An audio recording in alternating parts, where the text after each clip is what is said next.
सरकार ने हाल ही में एक बड़ा फैसला लिया है। फैसला है उत्तर प्रदेश के पक्षी अभयारण्य के बारे में और फैसला ये है कि उत्तर प्रदेश के गोंडा जिले में स्थित पार्वती अर्गा पक्षी अभयारण्य को इको सेंसिटिव जोन घोषित किया गया है। इस पूरी पिक्चर में आपको ये जानना बहुत इंपॉर्टेंट है कि इको सेंसिटिव जोन क्या होते हैं और इनका इंपॉर्टेंस क्या होता है। इसको हम जानेंगे, लेकिन उससे पहले इस बात को ध्यान में रखिएगा कि दृष्टि संस्थान ने हाल ही में आपकी जीएस की तैयारी को पूरी तरह से करवाने के लिए GS studio foundation live online course launch किया है। ये मात्र 24,999 में आपकी जीएस की तैयारी को मात्र 14 महीने में पूरी करा देगा। इस कोर्स की खास विशेषताओं में ये शामिल है कि इसको करने के बाद आप अगर जीएस फाउंडेशन ऑफलाइन बैच में एडमिशन लेते हैं तो ये सारी फीस वहां पर एडजस्ट हो जाएगी, यानी एक तरह से ये कोर्स आपको फ्री में पढ़ने वाला है। इससे संबंधित जो बैच हैं वो हिंदी, इंग्लिश और इंग्लिश तीनों में ही उपलब्ध होंगे। हिंदी माध्यम का बैच 5 जनवरी 2026 से प्रारंभ होने वाला है। इंग्लिश का बैच 6 जनवरी से प्रारंभ होने वाला है और इंग्लिश का बैच 7 जनवरी से प्रारंभ होने वाला है। इंग्लिश का जो बैच है उसमें हिंदी और इंग्लिश दोनों में ही चीजें आपको समझाई जाएंगी, लेकिन नोट्स उपलब्ध होंगे इंग्लिश में। आपको जीएस के अलग अलग विषयों को कवर करती हुई 10 कलर्ड प्रिंटेड बुकलेट्स भी प्राप्त होंगी। 2 वर्षों तक करंट अफेयर्स की क्लासेस का एक्सेस रहेगा। जो भी पढ़ाया जाएगा उसकी पीडीएफ फाइल मिलेगी ताकि नोट्स बनाने में किसी तरह की दिक्कत ना हो। लाइव चैट के दौरान कोई भी प्रश्न पूछिए, तुरंत उसका संशय निवारण होगा। और साथ ही प्रीलिम्स और मेंस के 18 टेस्ट भी उपलब्ध होंगे ताकि आपका अपना मूल्यांकन भी होता रहे। कंप्लीट पैकेज है, तो डिस्क्रिप्शन में जाइए, लिंक पर क्लिक कीजिए और अपने एडमिशन को सुनिश्चित कर लीजिए। 8750187501 पर कॉल कर लीजिएगा अगर किसी भी प्रकार का कोई डाउट है। साथ ही दृष्टि संस्थान ने रांची में भी अपनी शाखा की शुरुआत कर दी है, तो अगर आप रांची के आसपास रहते हैं तो वहां से भी आपकी झारखंड पब्लिक सर्विस कमीशन और यूपीएससी की तैयारी हो जाएगी। इको सेंसिटिव जोन को जानना आपके लिए बहुत इंपॉर्टेंट है। इको सेंसिटिव जोन यानी पारिस्थितिकी रूप से संवेदनशील क्षेत्र। पर्यावरण, वन और जलवायु परिवर्तन मंत्रालय की एक राष्ट्रीय कार्य योजना है जिसको हम जानते हैं राष्ट्रीय वन्य जीव कार्य योजना 2002-2016 के नाम से।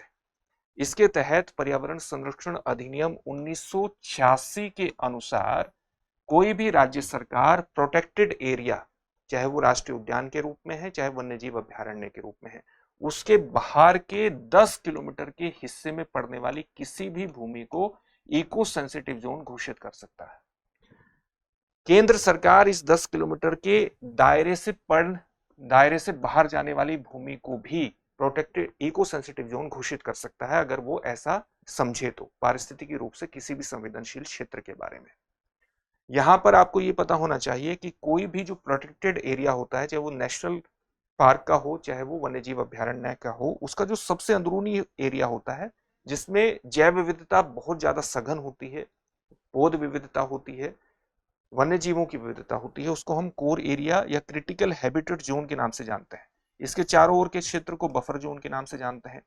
कई बार इससे बाहर का जो एरिया होता है यहां पर भी पारिस्थितिकी रूप से एक संवेदनशील क्षेत्र पड़ते हैं जो इसके संरक्षण के लिए बहुत इंपॉर्टेंट है। अगर यहां पर आप मानवीय गतिविधियों को अनुमति प्रदान कर देंगे तो आप जानते हैं कि बफर जोन में भी क्रिटिकल हैबिटेट जोन में पड़ने वाले वन्य जीवों का जो आवागमन है वो लगातार होता रहता है।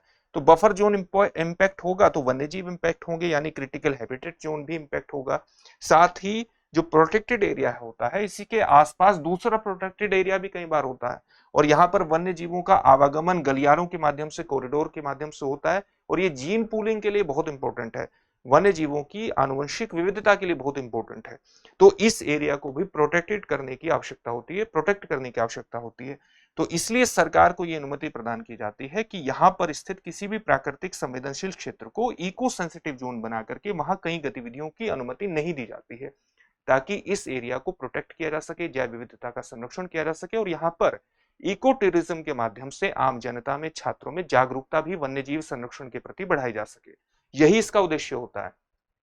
किस तरह की चीजों को यहाँ पर अनुमति नहीं होती है, जैसे यहाँ पर हाइड्रो इलेक्ट्रिक प्रोजेक्ट को अनुमति नहीं होती है, जल प्रदूषण, वायु प्रदूषण, ध्वनि प्रदूषण और फैलाने वाली जितनी गतिविधियां होती हैं उनको अनुमति नहीं होती है। ऐसे उद्योगों को अनुमति प्रदान यहाँ पर नहीं की जाती है। कॉमर्शियल खनन को यहाँ पर अनुमति नहीं होती है। कई गतिविधियां यहाँ पर रेगुलेटेड होती हैं, विनियमित होती हैं, जैसे रिजोर्ट्स और रेस्टोरेंट से जुड़ी हुई गतिविधियां रेगुलेटेड होती हैं। इसी प्रकार से यहाँ पर जो उपलब्ध प्राकृतिक जल स्रोत हैं उनके भी सीमित उपयोग को, समुचित उपयोग को ही बढ़ावा दिया जाता है, वो भी रेगुलेटेड होती है।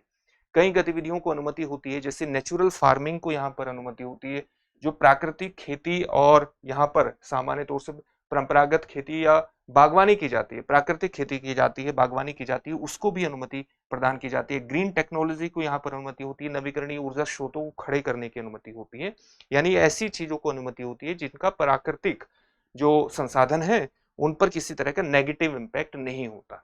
ठीक है, ये होता है इको सेंसिटिव जोन। इसका महत्व आप समझ गए होंगे। मानवीय गतिविधियों को यहाँ पर अनुमति न देने से क्या होता है, प्राकृतिक संरक्षण, उनका हस्तक्षेप कम हो जाता है, मानव वन्यजीव संघर्ष कम हो जाते हैं।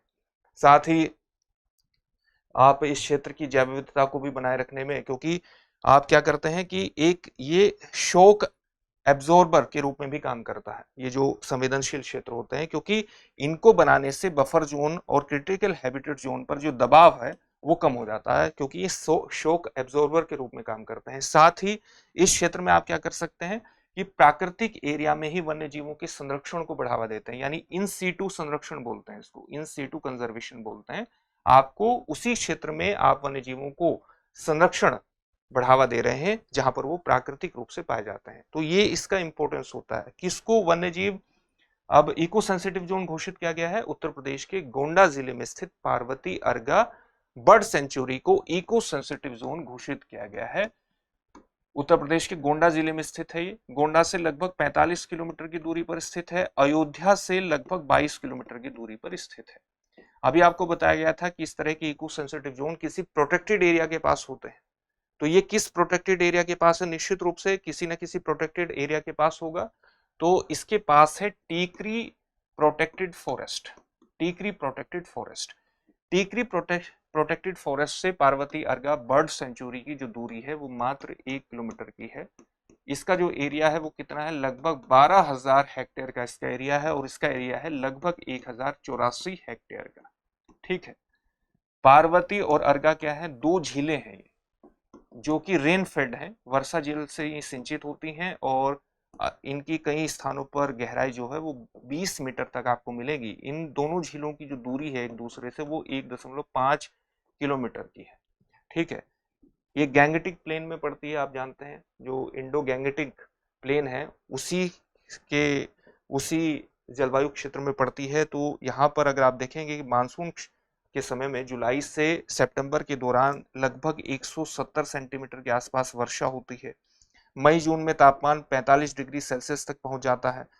दिसंबर जनवरी में तापमान 3 डिग्री सेल्सियस तक पहुंच जाता है। तो ये इसकी कुछ खास विशेषताएं हैं। अगर जैव विविधता की बात करें तो यहाँ पर लगभग 136 वनस्पति प्रजातियां पाई जाती हैं, जिसमें फाइटोप्लैंक्टन, स्थलीय पौधे, जलीय पौधे और आपके शैवाल, फफूंद जैसी प्रजातियां यहाँ पर आपको देखने को मिलेंगी। इसके अलावा 153 लगभग पक्षी प्रजातियां पाई जाती हैं, जिसमें मध्य एशिया और तिब्बत से आने वाले प्रवासी पक्षी भी होते हैं और स्थानीय पक्षी भी होते हैं। जैसे प्रवासी पक्षियों की बात करें तो यहाँ पर आप देखेंगे bar headed goose, grey leg goose भी यहाँ आपको सामान्य तौर से देखने को मिल जाएगा।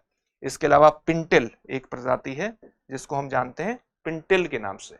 तो उस तरह की प्रजातियां आपको सामान्य तौर से यहाँ पर देखने को मिल जाएगी। कॉमन कूट एक प्रजाति है प्रवासी पक्षियों की। स्थानीय पक्षी प्रजातियां भी यहाँ पर कई तरह की पाई जाती हैं, जैसे लिटिल कॉर्मोरेंट एक प्रजाति है, इसी तरह से एशियन ओपन बिल करके एक प्रजाति है, डार्टर करके एक प्रजाति है। तो इस तरह की पक्षियों की प्रजाति यहाँ पाई जाती है। इस तरह की जैव विविधता से ये समृद्ध क्षेत्र है, और अब इसको इको सेंसिटिव जोन बना दिया गया है। तो इसका मतलब है कि इसको कई तरह के खतरों से संरक्षित करने का प्रयास किया गया है, और इस क्षेत्र को इको टूरिज्म के रूप में डेवलप किया जाएगा। छात्रों और आम जनता जागरूक भी होगी प्राकृतिक संसाधनों और पक्षी प्रजातियों के प्रति।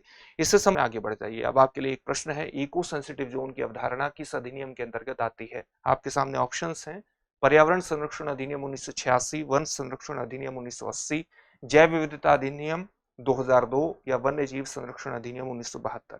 इस प्रश्न का उत्तर कमेंट बॉक्स में कमेंट करके जरूर दीजिएगा। फिर से एक नए सेशन में आपसे मुलाकात होगी। धन्यवाद। Introducing Drishti IAS Everyday Wear, the casual jacket and the polo neck t-shirt, perfect for everyday and casual wear.